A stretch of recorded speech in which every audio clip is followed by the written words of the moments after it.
Петропавлда қарт адамдарды алдаған алаяқ құрықталды. Ол зейнеткерлерді қорқытып, олардың бар қаражатын өзіне алған. Зейнеткерлерге медициналық маскадағы әйелі келіп, өзін медицина қызметкері ретінде таныстырған. Егде адамдарды профилактикалық тексеру жүргіземін деп сендірген.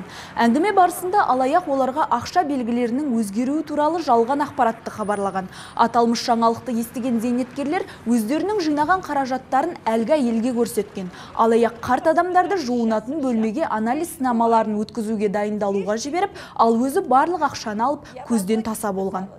Она говорит, а во втором месяце уже вы не получите. Во втором месяце будет обмен денег, и вам обменят. А сама на меня вот глаза, боюсь глаз ее. И думаю, посмотреть, что теперь.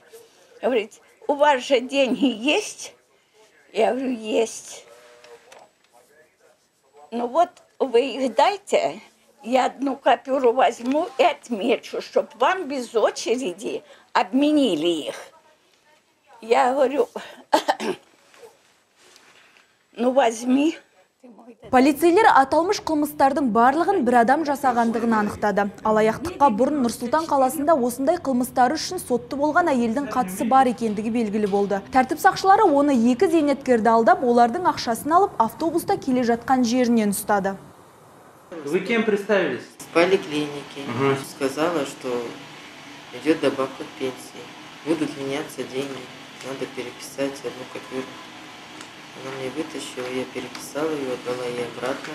Денежные средства каким купюрами были? 10, 5 и 20 и 700 долларов. Потом дальше как вы совершили? Ну, сказала, что пошла бабушка, пописала в баночку. Она пока ушла, я их забрала и ушла.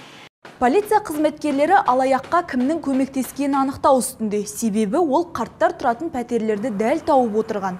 Оның құрбандары 78-ден 99 жасқа дейінгі зейнеткерлер болды. Жедел іздестіру шаралары барысында криминалдық полиция қызметкерлері мен кезекті қылмыс орнында 43 жастағы бұрын сотты болған қала тұрғыны ұсталды. Жалпы келтірілген шығын көлемі 3 миллионнан астам.